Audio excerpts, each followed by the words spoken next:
welcome back to my channel. Today I want to talk to you all about something that has been on my mind.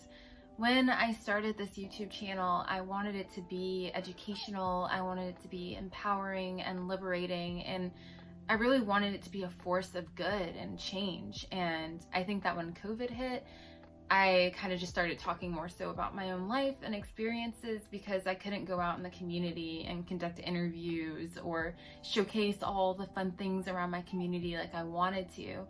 So I kind of just pivoted, but now I want to pivot back to what the original purpose of this channel was, and that is to discuss things that I believe should be at the forefront of the American mind, things that I believe should be at the forefront of America's social and moral and political agendas. And one of those things that I'm really passionate about is liberation. And when I talk about liberation, I mean psychological liberation. There are ways that our minds have been oppressed, and there are ways that we have internalized that oppression, and it affects us on such a subconscious and unconscious level. So today I want to talk about 3 ways that our minds have been colonized and what to do about that. A colonial mentality or a colonized mind is basically the internalized cultural, racial, and or ethnic inferiority that we as people with marginalized identities may adopt due to the fact that our people were colonized and continue to be colonized by a dominant group. And just to be clear, when I say a dominant group, I don't mean because they're inherently or innately dominant. I mean because they forcefully inserted and asserted their dominance upon us. Yeah. As I said in the beginning, colonized minds are often hard to spot because they do operate unconsciously and subconsciously. From a young age, we're socialized from the media that we consume to the people around us to the laws that govern us to believe that white or lighter skinned, able-bodied, cisgendered, preferably male, heterosexual, middle to upper class individuals are inherently dominant and more desirable, that they possess this intellectual, physical, mental, social, emotional superiority when it comes to society. And although these beliefs often manifest themselves kind of unconsciously and subconsciously, they have very real and conscious effects, and they're reinforced by our socio-political landscape as well as the institutional structures that we have in the society. So while physical imperialism ended centuries ago, mental colonization continues on in the present day. My passion is decolonizing minds, and I draw from liberation psychology and philosophy and ethnopolitical philosophy and psychology to free our ways of thinking and free our minds so that we're able to continue dreaming and actualizing despite the barriers that we have as people of color, as Black people, Indigenous people, or as people who have other marginalized identities such as sexual orientation or differences in where you were born. So here's what you came for: 3 ways in which our minds are colonized. Way number 1, space. Space is interesting to me. And by the way, this isn't scripted. I'm just really talking about 3 ways that I've witnessed colonization in my own life. And one of them is space. And I can start with physical space. You know, people will say things like, when you have a marginalized identity, especially as a person of color or as a woman, you're taught to take up less physical space. And this is noted in how women sit. You know, like we take up less space than a man who may have his legs spread out. You know, he's physically present. He makes his presence known because that is accepted and expected of a man. But for women and for people of color, we're often told to shrink ourselves physically. And this sends the message of inferiority. It sends the message that we are meant to be less than and disregarded by society, which is a really interesting thing because I never even thought about the way that I sit or the way that I move about the world. But I had been sending messages, society had been sending me messages, which I internalized and thus put out. I was walking through the grocery store the other day, and I'm walking through the aisle minding my own business, and a woman, a white woman, comes walking towards me, and I move over almost like instinctively. Like I go so far off to the side that I'm like brushing against all the different, I don't know, things in the aisle, like the soup cans or whatever. Like my arm gets brushed against it. And I'm like, why did I just do that? Why did I just make space for this person who clearly could have just said, excuse me, or she could have moved herself. But instead, I created that space for her because that's what I've been taught to do. Those of us who have marginalized identities, and frankly, Black people, have been taught to create space for whites because that's what's expected. There's also the idea of emotional space.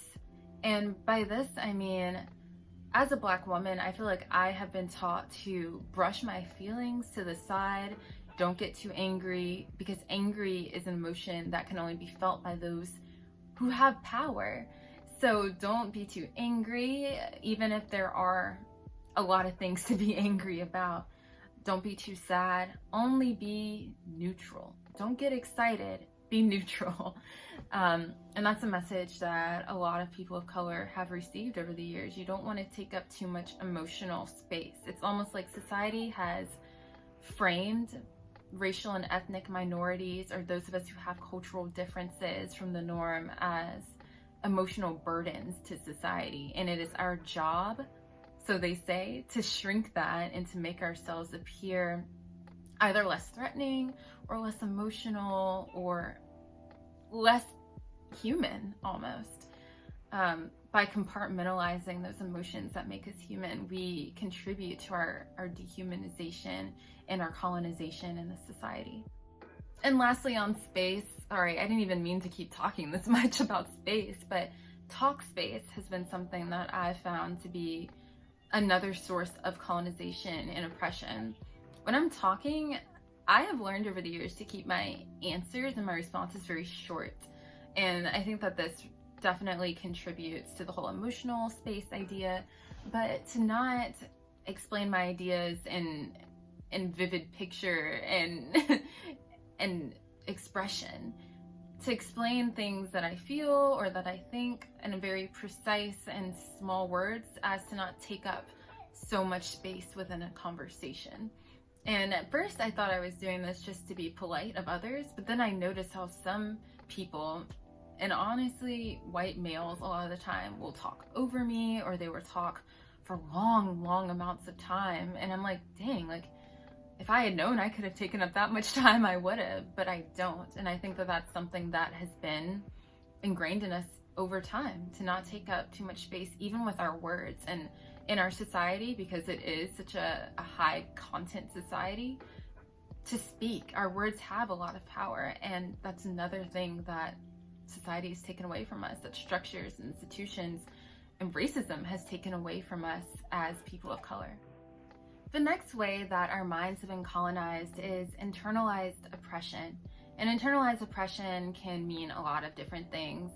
I mainly tend to focus on internalized racism, so thinking that there is something about being Black that automatically makes me less than. And that's something that, I don't want to acknowledge that I have like those thoughts or those underlining underpinnings that I have, but sometimes I do, and it took me a long time, especially I think in grade school, when I lacked the vocabulary to really explain what I was feeling. It was almost like, you go through these stages that, like, William Cross has identified stages of racial identity development, and it started with Black identity development. And there is a stage where you don't want to be affiliated with your race, because you know that in American culture or in society in general, that it is inferior, or that it has been taught to be inferior or viewed as inferior. And that's something that follows us. I was looking in the mirror the other day, and I was like, gosh, my nose is so big. If I could just make it a little bit slimmer, then I'd be happy with that. And I'm like, why is that? Why do I think that? And I have to go back and think, because the images that I consume in the media, that we all consume, are mainly of white women or of people of color who have white features, more European features, of having a slim nose and thin lips or whatever. And it's just like, why? Colonization affects the ways that we view ourselves, that we view our abilities, solely based on our race. Cultural inferiority is another part of this internalized oppression. And again, it's something that I struggled with when I was younger. And it had a lot to do with, I think, when I was growing up, clothing.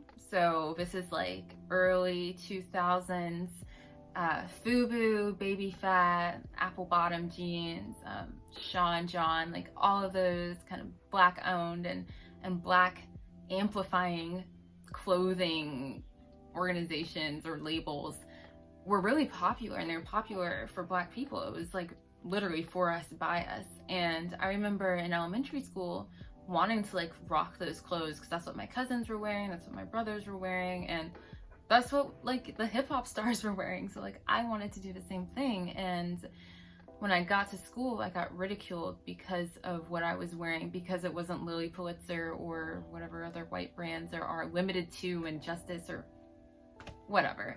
Anyways, I was ridiculed because I was amplifying Black culture. And again, when I was younger and didn't have the language or the capacity to really speak up for myself in that way, I associated Black culture with something that was bad. And that continued on throughout high school and even a little bit in college, just in ways that our culture has been taught to be something to be ashamed of rather than celebrated. And while I believe that, you know, a lot of people are moving past that, or at least I want to believe that, there's so much research out there that's counter to it. So much research and so many things out there for our consumption that continue to make other cultures, Black culture, Latinx culture, something that is bad, something that is inherently bad, or something that is not to be celebrated and that we should be ashamed of. And it's sad. You know, we have been taught that our culture is a deficit when it is actually one of our biggest strengths as people of color and people who have marginalized identities. It's what makes us different. It's what makes us us, and it makes us able to contribute to the world in so many different ways when we don't fit this mold. And a special note on internalized oppression is that a lot of times this is kind of confused with imposter syndrome, and I think that it leads to imposter syndrome. Academia has kind of intellectualized these feelings of internalized oppression and put it under this umbrella of imposter syndrome, saying that, yeah, it's something we all experience, even white people, even white men have it, blah, blah, blah, you know, like trying to make it something that is more universal. And I think that imposter syndrome is very real, but I think that for us with marginalized identities, it stems from being oppressed. It stems from white supremacy. Internalized oppression is when you believe that, you know, there's something about your culture or your race or your ethnicity as a whole that is bad. And imposter syndrome is kind of when you're taking all of those group level identities that you believe are bad and attributing them to yourself. And that's when I think it becomes more of an imposter syndrome, an individualized thing. But cultural shame is a part of internalized oppression. Racial shame or racial guilt, these things when you just want to rid yourself of being who you are because society views you as something that is bad. It's all a myth. It's all constructed by the society that was meant to oppress us. And a part of liberation is recognizing these things so that we can resist them, so that we can fight back against them, and so that we can be unbossed and unbothered. Once we have the proper education that liberates us from our previous ways of thinking, we become empowered. You know, they say that knowledge is power. Yes, ignorance is bliss as well, but knowledge is seriously power. And once we have that power, we're able to resist these structures. We're able to resist oppression in our minds. And our minds are the one thing that people can't take away from us. Our mindsets are how we navigate the world and how we are able to still dream and to still have a vision. So it's very important that we become educated on how society has put us down and that we can resist that and make change in the world. The last thing I want to talk about is another myth, and that's the myth of tokenism. And this is something that a friend of mine and I talk about a lot, because it has showed up, and it especially shows up in institutions that are predominantly white. And so I'm experiencing it a little bit in academia. It's just this common notion that there can only be one. There can only be one Black woman, there can only be one Black man, there can only be one Black person or person of color who is excelling. And I think that this stems from a lot of different things. I mean, you can go back to slavery, when they used to pit Black people against each other just to have them fight it out and who could be praised by the white person. It may stem from that, I don't know, but it's this idea that there can only be one token Black person, one Black person succeeding. That's all that society will allow for there to be. And because of that, and because of that mindset, a lot of Black people see themselves in competition with each other rather than in community with each other. And that's something that is constantly reinforced by society, because a lot of the institutions that we go to or that we see, there is such a small, limited amount of representation of people of color, of Black people, of Latinx people, of, you know, Indigenous, Native American people. There's such a small number that we feel like, okay, well, there must be one. I want to be that one, rather than I want everyone, I want all the Black people to be here, you know? And I think that that is hard to break. It's hard to admit to yourself that you may have like feelings like that. You know, when you see another Black person succeeding and you're like, oh, who do they think they are? It happens, and we need to be real about it, and we need to talk about it, because it's very real. So those are 3 ways that our minds have been colonized. And what are we going to do with that information? I believe we need to start having discussions about this. I think that when you're feeling these things, it's important to recognize them and not just shove them down or brush it off like we've been taught to do, but to actually talk about it, to journal about it, to bring them up, because chances are there's a lot of other people feeling the same way. I also think that we need to become more educated and read up on these things. I mean, people have written about internalized oppression and space theory for a long time. Du Bois, Frederick Douglass have all written about these things way before I even discovered them or thought about them critically. And so this stuff is out there. Liberation psychology, ethnopolitical psychology is out there. And I think that it's our duty and our responsibility to be a part of our own liberation in reading these materials and then deciding that we're going to move about the world in a way that is resistant and in a way that's empowering of ourselves and of our culture. The last thing is to just look at everything critically. Once you start to realize that every structure around you has been meant to oppress you, I promise you're going to flow through the world differently. You're going to think of your actions and the actions of others differently. And it may be scary to think differently, you know, for the first time, but it's essential. It's essential in your liberation. It's essential in the liberation of others that we are able to think freely, because that opens up a wealth of opportunities. That opens up our abilities to dream, to actualize for ourselves and for our communities, and most importantly, to make positive change in the world. Thank you all for listening. If you liked this video, please let me know. I know this was definitely different and the first time that I've really done something like this, so please let me know if you liked it, and stay tuned because I will be doing some more videos like this, including books that have helped liberate me or books that have helped me grow, and also just other ways in which our minds have been colonized and how we can fight against institutional and structural and socio-political barriers that we are experiencing. So let me know if you like this, and I'll see you next week.